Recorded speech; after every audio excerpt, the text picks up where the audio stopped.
Сәлеметсіздер ме?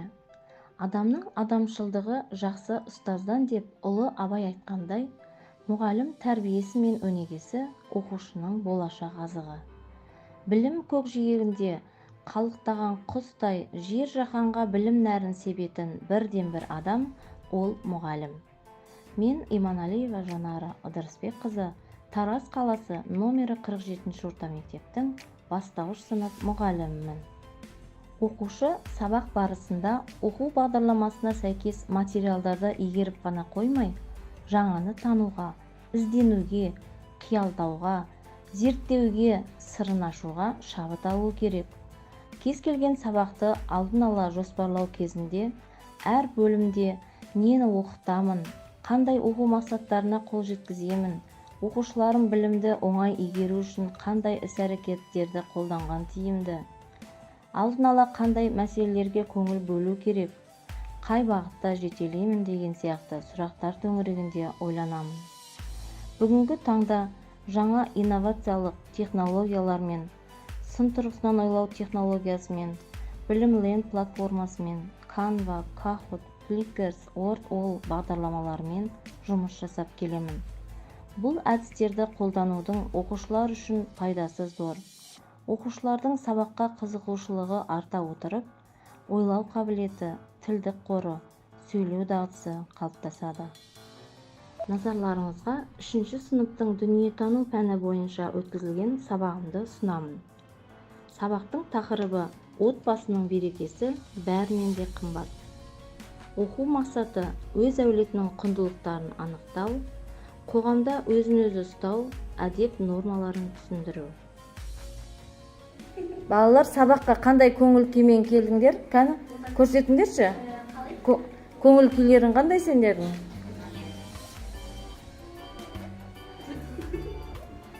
Жарайсыңдар. Мен де сендерді жақсы көрем. Ал балалар, отбасы дегеніміз не? Қалай түсінесіңдер отбасы сөзін? Арнат айта қойшы, кәні. Отбасы біздің жақсы көрген адамдарымыз біздің ең қымбат нәрсеміз. Өте жақсы, жарайсың. Тағым қалай ойлайды, бейбарыс? Бізге жақын адамдардан құралған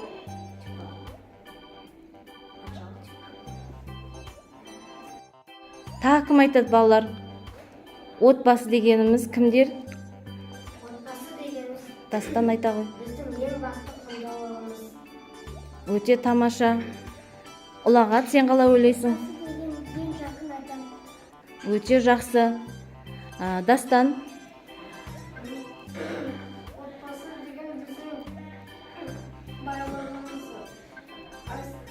Бізге ақыл. Кімдер екен олар? Олар әке, ата, аға, әпке. Тамаша. Тағы да кім? Алихан? Ана. Өте жақсы. Мөлдір? Отбасыдан өзіміздің таныстарымыз болады. Балалар, отбасындағы бақыт дегенді қалай түсінесіңдер? Айдос, айта қойшы. Отбасындағы бақыт дегеніміз, ол деген отбасының сүйіспеншілігі, бір-бірін жақсы көруі, және олар ұстауы керек. Соны біз деген отбасының бақыты деп атауға болады. Тамаша, жарайсың. Тағы да кім қалай ойлайды? Отбасы бақыты дегенді қалай түсінесіңдер? Алинұр, айта қойшы кәні. Мысалы, бірге жұмыс істеу, бір-бірін қолдау, көмектесу, жақсы көру. Өте жақсы, жарайсың. Тамаша. Ал енді балалар, отбасы жайлы бейнеролик тамашалайық. Бір адамның өз отбасы болады. Мынау менің отбасым. Отбасы дегеніміз ол ата-ана және олардың балалары, ұл-қыздары. Менің отбасым үлкен. Мынау менің атам мен әжем. Олар отбасымыздың үлкендері. Олар көпті көрген ақылды адамдар. Атам мен әжем менің әкемнің ата-анасы. Шешемнің ата-анасын мен оларды нағашы ата, нағашы әже деп атаймын. Ал мынау менің әкем мен шешем. Олар табыс тауып, отбасын асырайды. Ал мынау менің іні қарындастарым. Біз ұрпақты жалғастыратын болашақпыз. Үйде шама шарқыма қарай, іні қарындасыма қарап ойнатамын. Міне, біздің отбасымыз осындай тату. Ал балалар, бейнероликтен не ой түйдіңдер? Не жайында айтылған? Сүндет айта ғой. Бейнероликта бұяқта отбасы туралы айтылған. Өте жақсы. Адина? Бұл бейнероликта отбасының бақыты туралы және оның жалғасы туралы. Тамаша, жарайсың. Алмат? Отбасыда қандай адамдар болатынын айтқан. Өте жақсы. Арнат? Отбасыда айтқан, біздің інілеріміз, біз ұрпақты жалғастырамыз деп. Тамаша. Тағы кім қандай ой түйді? Айдос? Бұл видеороликта біздің отбасы мүшелеріміз туралы айтылған. Тамаша. Тағы кім айтады? Дастан? Бұл видеода отбасының берекесі туралы айтылған. Керемет. Айша, сен қалай ойлайсың? Отбасыда өте бақытты болғандайлар болды. Жасұлан айта ғой, қалай ойлайсың? Бұл жерде біздің отбасымыздағы ең үлкен адамдарды, соларды айтып тұр. Тамаша.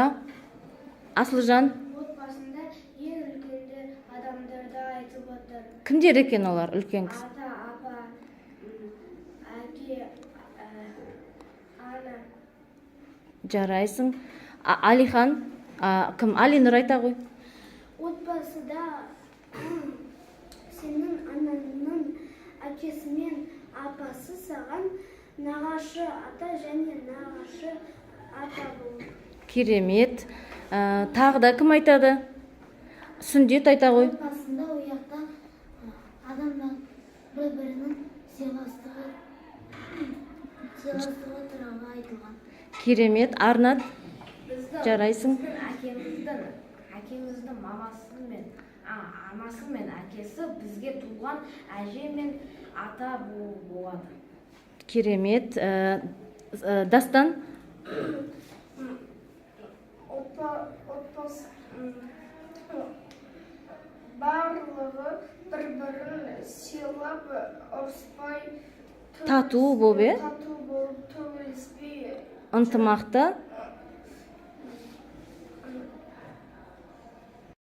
Дастан, сен қалай ойлайсың? Айта қойшы.